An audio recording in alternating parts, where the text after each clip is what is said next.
Hello everyone, welcome to a new series where we're going to be making our own hybrids to carry out different tasks like rescue and retrieval, militarization, and fighting other dinosaurs.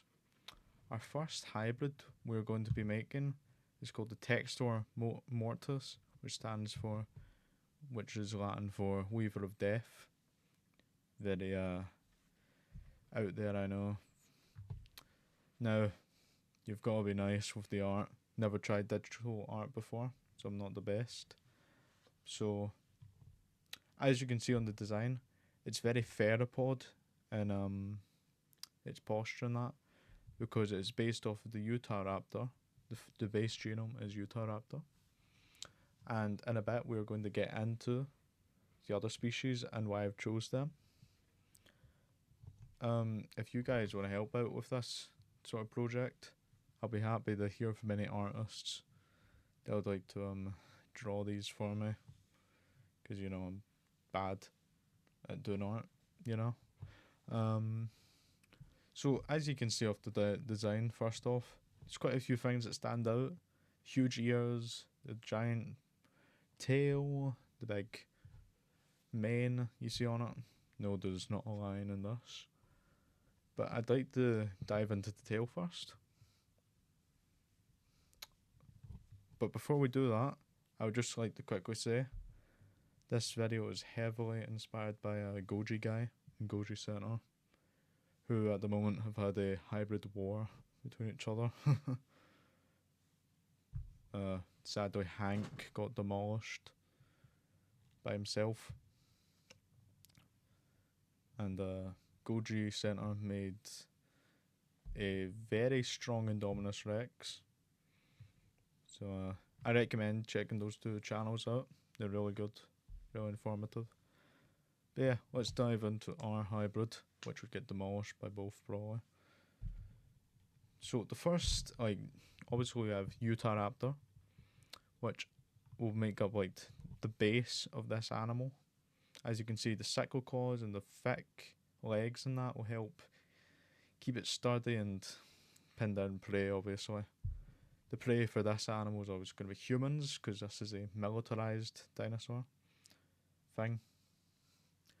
And basically I used, because it had pretty muscly arms, I'm assuming, for the upper arms obviously. It's got a really strong bite thanks to Utah Raptor. And you all may have noticed the tail was a bit really muscular in that looking.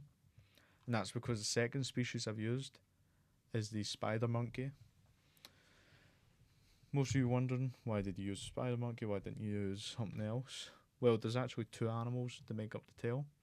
First being the spider monkey, which uses it as a prehensile tail, which so it can carry more things around for itself, which will be really useful for our animal, in case it can carry up any weapons, like a sharp metal pole or something, or it could even grab a human up, maybe not fully up, maybe drag him around.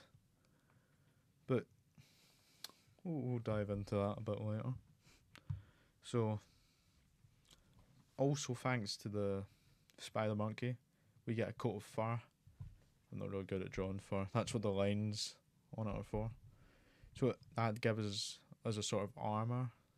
So like a thick coat of hair to keep our animal safe from any stabbing wounds or that. The next animal, which is another factor to the tail, is the crested chameleon. I've chosen the crested chameleon for quite a few things actually. One is being also the strength in the tail, but the other thing is the hands. So if you've seen chameleons before, you'll know they have 4 fingers, which is like a claw sort of motion. It's very cool. You should see a video about. So I thought that would be good for grabbing people and also helping our animal climb. Because the idea about this animal is basically it's going to be able to drag people up in the trees or up high and basically would eat them. So no one would really find it. The person. obviously another benefit, I guess, would be the chameleon's color changing, but not really, because it only does that for like mating and that, so it can't change it at will. But I'd like to dive into the next factor. The mane and the big ears come from the brown-eared fruit bat. I'm pretty sure it's called. Probably got the name wrong. So I basically got on this to help with echolocation. So apart from it obviously being able to, well, like a hissing, low rumbling call thanks to the Utahraptor, which would help it give an idea the surrounding of its environment. The giant bat ears would also help get the noise into it. Not my best ears I've ever drawn. But yeah, I also thought the mane on it would help gather more sound into its ears. So, you know, it'd be like a muffling, like a microphone or that. If that makes sense. But also, thanks to the bat, its teeth are a bit different from the front. So it's more like curved back and that. So anything that tries to get its hand out would kind of, well, a guy's hand, for example, would probably like tear it apart in the process. Now, moving on to our final animal, the Bombadar beetle. Hope I said that right. I've chosen this beetle for a very simple reason. It shoots acid out of its butt.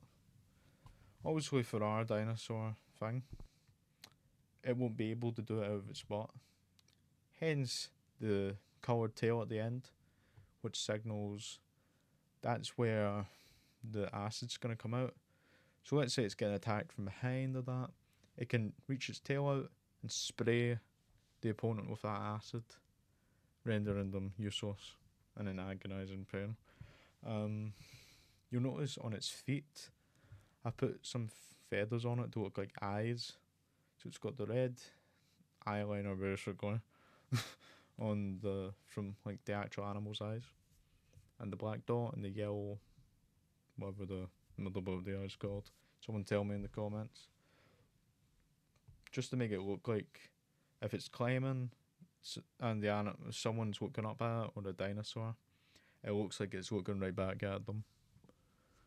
Now, how well this animal would do against other dinosaurs and that, I'd say it's like, if you've heard of the Indoraptor, I'd say it's around that level, if not a bit stronger, thanks to its multiple different advantages, like the burning tail. Also, you might have noticed the back of it's a bit more like a hump, thanks to the chameleon. So it's got a bit of osteoderms on the top. So it gives it a little bit of damage. Not damage, armour I mean.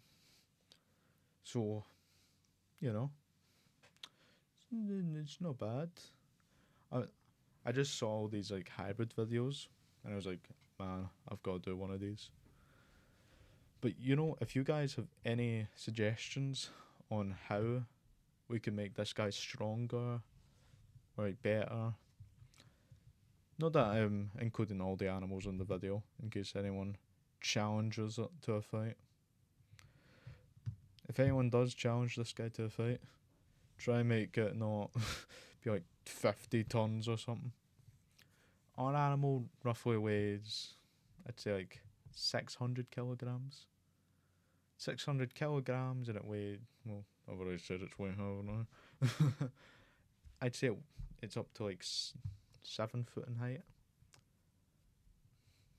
Obviously, when it can climb really well. So it would tower over you, no matter what. Its length is like 15 foot. Or like, I was originally gonna make it a pretty short animal in length, but thanks to its huge tail, I'd say it's like 25 foot in length. But yeah, guys, I've really had fun making this first hybrid. I'll expand on its lore another day. Just because it's, you know, my first time not really doing any gaming in the video. Obviously the Utahraptor clips.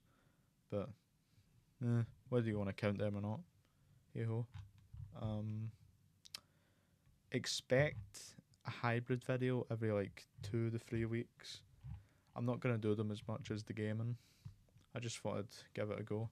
Next time, expect the hybrid to be a lot bigger, a lot stronger, maybe a bit smarter. Our guy's a bit thick in the head. Though thankfully the monkey's there. Go to Utah after a bit, I guess.